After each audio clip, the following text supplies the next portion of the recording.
नमस्कार दोस्तों, शायद आप लोगों को साउंड आ रही होगी, मैं दिख भी रहा होऊँगा। मैं लाइव सेशन में आया हूँ, आप लोग देख रहे हैं मुझे इंस्टाग्राम पे, फेसबुक पे और यूट्यूब पर, लोकल टीवी में।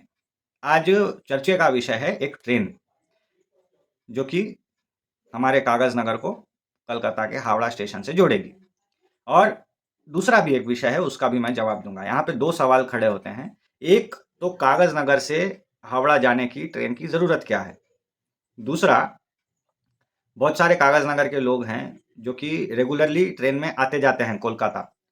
गीतांजलि हो या आज़ाद हिंद हो या फिर मुंबई मेल हो या फिर दुरंतो और अपनी हमसफ़र, पुणे हमसफ़र, ऐसी-ऐसी गाड़ियाँ, प्रीमियम गाड़ियाँ तक भी हमेशा देखा जाता है कि 6-6, 7-7 घंटे लेट चलती हैं। मेरे ऐसे कई सारे लोग भी हैं जो कि मुंबई से मुझे पूछ रहे हैं कि हम मुंबई से जब कलकत्ता जाते हैं, तो रेगुलरली देखते हैं कि दुरंतो जैसी प्रीमियम गाड़ी भी जो है लेट चलती है 6-6, 7-7 घंटे, क्यों? तो इन दोनों सवालों का जवाब मैं आपको इस वीडियो में दूँगा। सबसे पहले तो आते हैं कागज़ नगर से कलकत्ता जाने के लिए ट्रेन की क्या ज़रूरत है, ये मैं आपको पहले बताऊँगा। उसके बाद दूसरे क्वेश्चन पे आऊँगा कि ट्रेनें क्यों लेट चल रही हैं। दोनों क्वेश्चन में ही आपको एक जवाब मिल जाएगा। दो एक ही जवाब में दोनों क्वेश्चन सैटिस्फाई हो जाएँगे। तो फटाफट से आपको बता दूँ कि सिग्निफिकेंस क्या है यहाँ से कागज़ नगर से डायरेक्ट कोलकाता जाने की ट्रेन का? क्यों इसकी ज़रूरत है? क्या इसका बैकग्राउंड रहा है? देखिए 1972 में पूर्वी पाकिस्तान में से जो है, आज जिसे हम बांग्लादेश कहते हैं, वो बांग्लादेश को आज़ादी मिली थी। लेकिन ये आज़ादी ऐसे ही नहीं मिली, बहुत युद्ध हुआ। पाकिस्तान गवर्नमेंट ने क्या किया, आर्मी भेज करके पूर्वी पाकिस्तान में काफ़ी दबाने की कोशिश की वहाँ के लोगों को, कि भाई हमसे अलग कैसे हो जाओगे? और वहाँ के लोगों ने क्या किया, रिटेलिएट किया, खुद से युद्ध लड़े, साथ में इंडिया की भी हेल्प ली और आज़ाद हो गए, बांग्लादेश बना लिया। लेकिन इस बीच में ये जो लड़ाई चल रही थी, मैं आपको जो बता रहा हूँ, जो दबाया जा रहा था पाकिस्तान आर्मी के द्वारा, खास तौर पे ऐसे लोगों को दबाया जा रहा था, जो कि बांग्लादेश में हैं और हिंदू हैं। क्यों? उनके ऊपर स्वाभाविक एक जो है अ, व्यतिरेकता है ही पाकिस्तानियों को, उनका फेवरेट टारगेट हिंदू होता है। तो बहुत सारे हिंदू वहाँ थे भी और अलग-अलग कम्युनिटी के हिंदूज़ थे। उसमें से एक बहुत बड़ी कम्युनिटी थी मतुआ कम्युनिटी। वहाँ पे श्री गुरुचांद ठाकुर रहा करते थे और उनके बहुत सारे फॉलोअर्स थे। ऐसे बहुत सारे अलग-अलग कम्युनिटीज़ भी थी, लेकिन सबसे बड़ी कम्युनिटी मतुआ कम्युनिटी थी। इन लोगों ने क्या सोचा कि जब हमारे ऊपर अत्याचार हो ही रहा है, हाँ, पाकिस्तान आर्मी क्या करती, इनके घर में घुस के तोड़-फोड़ करती, इन लोगों को मार देती। क्यों? इनका राशन फुकट में मिल जाता, खाने के लिए टेंशन खत्म। और भी बहुत कुछ है जो कि मैं आपको बोल नहीं पाऊँगा। खैर जो भी हो, हिंदूज़ सप्रेस होने लगे और वहाँ से उनको जो है भाग करके इंडिया आना पड़ा। भारत में आके कहाँ ठहरना? तो सबसे पहले तो कोलकाता गए, जो उनको पता है नज़दीकी सबसे बड़ा शहर। कोलकाता पैक हो गया, बहुत भर गई वहाँ पे पब्लिक। फिर सरकार ने क्या किया, इनके लिए एक अलग से एक गाँव बनाया ठाकुर नगर, जो कि आज मतुआ कम्युनिटी का एक हेडक्वार्टर है। ठीक है ना? वहाँ पे जब फेस्टिवल होता है, तो ये सारे मतुआ कम्युनिटी के लोग वहाँ पहुँचते हैं। काज़नगर में भी और ये लोग भी वहाँ जाते हैं और जब फेस्टिव सीज़न होता है मतुआ कम्युनिटी का, वहाँ पे जाने के लिए ट्रेन नहीं मिलती, ट्रेन में रिज़र्वेशन नहीं मिलता। समझ रहे हैं ना? ये भी एक रीज़न है ट्रेन के डिमांड का। ख़ैर, ठाकुर नगर भी फुल हो गया, उसके बाद क्या किया गया, इन लोगों को मध्य प्रदेश में, तब मध्य प्रदेश के अंदर आता था रायपुर, छत्तीसगढ़ नहीं बना था तब। तो मध्य प्रदेश में क्या किया गया, रायपुर में इनको एक्सटेंशन एक अलग से सिटी दे दिए, कि आप लोग यहाँ रहो। अब रायपुर के ठीक पास में माना नाम का एक गाँव आइडेंटिफ़ाई किया गया और वहाँ पे रेफ्यूजी रिहैबिलिटेशन सेंटर बना करके इन बंगालियों को वहाँ रखा गया, वो भी फुल हो गई। फिर क्या करेंगे, मध्य प्रदेश के दूसरे ज़िलों को अप्रोच किया गया। तब जा कर के सिंगरौली एक सीधी नाम का एक ज़िला था, सिंगरौली उसमें पड़ता है, वहाँ पे फिर बैतूल, घोड़ा डोंगरी, फिर उसके बाद में इंदौर के पास में देवास, इन सारे शहरों में जो है धीरे-धीरे बंगाली कैंप बनने लग गए। फिर देखा-देखी क्या किया गया, इंडिया के अलग-अलग कोनों में भी बंगाली को सेट किया गया। तो ऋषिकेश के पास में एक बंगाली कैंप सेट किया गया है और नैनीताल के पास में एक जो है सेट किया गया है।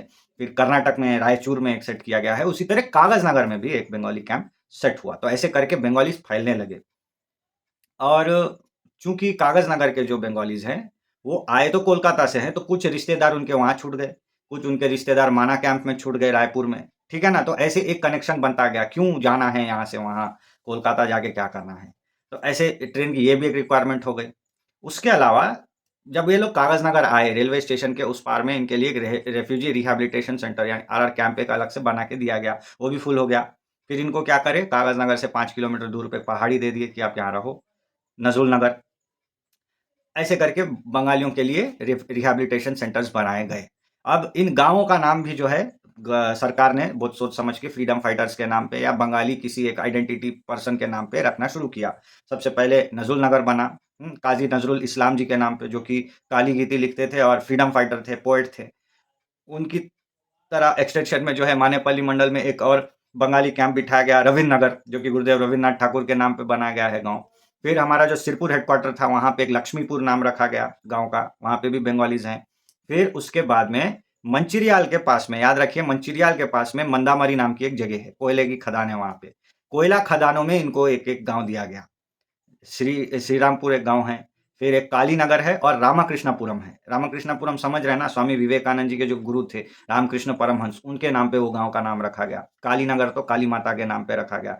ऐसे करके बंगाली कैंप्स इधर बने। तो रिक्वायरमेंट क्या क्या है मैं आपको बताता हूँ। सबसे पहले तो ट्रेन को जो है मंदामरी कैंप में रोकना है। वहां के लोग भी तो कलकत्ता जाएंगे, so you need a stop in Mancherial, Bellampalli और हो सके तो मंदामरी। ठीक है ना, ये एक रिक्वायरमेंट है ट्रेन की। दूसरी रिक्वायरमेंट है, इसको कागज नगर में रोकना है, क्योंकि यहाँ बंगाली कैंप है। सिरपुर वाले आके चढ़ेंगे, मानेपल्ली वाले आके चढ़ेंगे, कागज नगर वाले तो चढ़ेंगे ही।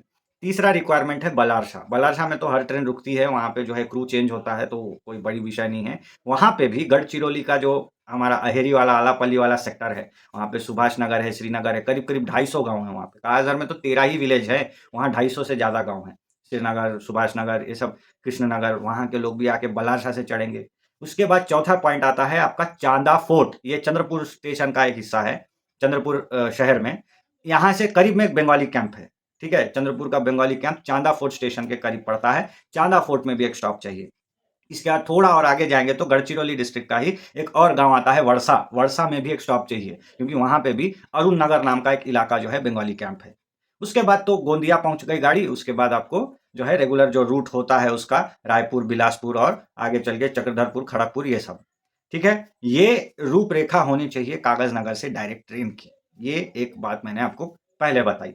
दूसरी बात, ऐसा नहीं है कि कागज नगर से कोलकाता जाने के लिए सुविधा नहीं है, न थी, पहले हुआ करती थी। क्यों? क्योंकि एसपीएम जो है, हमारा जो पेपर मिल है, ये था बिरला लोगों का, और बिरला का हेडक्वार्टर कहाँ था? कोलकाता। तो बहुत सारे ऐसे इंजीनियर्स हैं, बहुत सारे ऐसे टेक्नीशियंस हैं, ट्रेडर्स हैं, जो कि कोलकाता से यहाँ आके काम करते थे। एसपीएम में कम से कम ऐसे 100 से ज्यादा फैमिलीज थी। सरसिल्क में और एसपीएम में कम से कम 300-400 ऐसी फैमिलीज थी जो कि बंगालीज थे, कोलकाता से यहाँ आए थे माइग्रेट होके। हालांकि कुछ रह गए, कुछ लोग वापस चले गए, लेकिन इनके आने जाने के लिए जो है ना एक फैसिलिटी किया गया था। क्या होता था? 2 डब्बे जो है रखा जाता था कागज नगर से हावड़ा के लिए। इन 2 डब्बों का क्या करते थे? पहले तो भाग्यनगर एक्सप्रेस में इनको लिंक करते थे, फिर ये जाके काजीपेट में डिटैच हो जाती थी, और वहां हैदराबाद से आ रही ईस्ट कोस्ट एक्सप्रेस में इसको अटैच करते थे, और वो कोलकाता चली आती थी। फिर रिटर्न भी वैसी, कोलकाता से निकली, काजीपेट तक आई, काजीपेट में डिटैच हुई, भाग्यनगर से कागजनगर आती थी। ये फैसिलिटी थी, बंद हो गई, काफी नहीं है। तो अभी अपने को नया ट्रेन चाहिए जो कि ये रूट पे चलेगा। ठीक है ना, मंदामरी, कागजनगर, बलारसा, चांदा फोर्ट, वडसा, कम से कम इनको कनेक्ट करे। हाँ, आप वाया नागपुर भेज दोगे, सेवाग्राम नागपुर, वहां से गोंदिया, कोई फायदा नहीं उसका, कोई फायदा नहीं। आपका चांदा फोर्ट ठीक है, फिर भी मैनेज कर लेंगे, चंद्रपुर बंगाली कैंप वाले चंद्रपुर से चढ़ जाएंगे, लेकिन वर्षा वाले रह जाएंगे। और इनका क्या है, यहाँ के लोगों का रिश्तेदारी बलारसा में है, चंद्रपुर में है, वर्षा में, सब एक दूसरे से कनेक्ट करना है। सिर्फ आपको कागज नगर को हावड़ा से कनेक्ट नहीं करना, आपको इन बंगाली कैंप्स को भी कनेक्ट करना है। रायपुर में दुनिया भर के रिश्तेदार है कागज नगर के बंगालीज के, तो आपको इनको भी कनेक्ट करना है।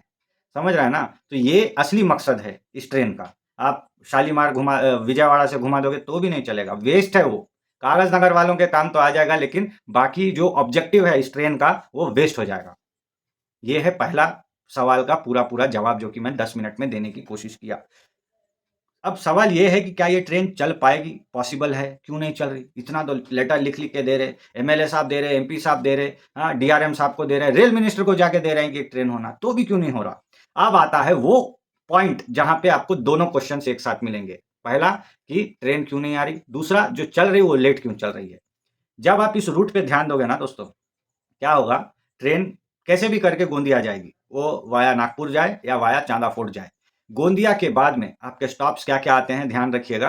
पहले तो बड़ा स्टेशन दुर्ग आएगा, रायपुर आएगा, फिर बिलासपुर आएगा, इसके बाद में आएगा राउरकेला। राउरकेला के बाद में एक जगह है चक्रधरपुर, याद रखिए नाम को, चक्रधरपुर। चक्रधरपुर ही जो है ये मेन कॉज है, मेन कारण है इस प्रॉब्लम का। दोनों प्रॉब्लम्स का ये एक ही रीजन है, चक्रधरपुर, सीकेपी। चक्रधरपुर के बाद में आता है स्टॉप टाटानगर, फिर आता है खड़गपुर, फिर हावड़ा। अच्छा, अब बात ये है कि ये चक्रधरपुर इतने बड़े प्रॉब्लम की क्या वजह है? दरअसल ये जो इलाका मैंने आपको बताया, राउरकेला, झारसुगुड़ा, चक्रधरपुर, टाटानगर, बिलासपुर, दुर्ग, भिलाई, ये सब क्या है? ये खनिज वाला इलाका है। संबलपुर से भी यही लाइन कनेक्ट होती है, धनबाद से भी लाइन यही कनेक्ट होती है। धनबाद से कोयला भिलाई पावर प्लांट में आएगा तो इसी लाइन से आएगा। संबलपुर से आएगा तो इसी लाइन से आएगा। झारसुगुड़ा पकड़ के वापस ये लाइन। तो ये लाइन ऐसी है ना दोस्तों, यहाँ पे ट्रिपल लाइन बिछा दी गई है, फिर भी जगह कम पड़ रहा है ट्रेन चलाने के लिए। ये रूट इंडिया में सबसे बदनाम रूट है, किस लिए पता है? यहाँ पे एक्सप्रेस ट्रेन को खड़ा करके मालगाड़ी को पहले पासिंग दे देते हैं। ये उस इलाके का नाम है चक्रधरपुर। एक डिवीजन है, इसके अंदर टाटानगर आता है, झारसुगुड़ा, ब्रजराज नगर, ऐसे बड़े-बड़े इंडस्ट्रियल टाउन आते हैं। समझ रहे हैं ना?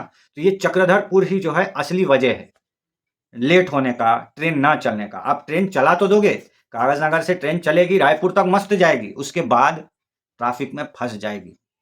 उसके बाद सीकेपी डिवीजन के अंदर में जाकर के ये ट्रेन गोल हो जाएगी। सीकेपी डिवीजन वाले नहीं चाहते, चक्रधरपुर डिवीजन वाले, कि इस रूट में और कोई नई ट्रेन आ जाए। वो नहीं चाहते ये चीज।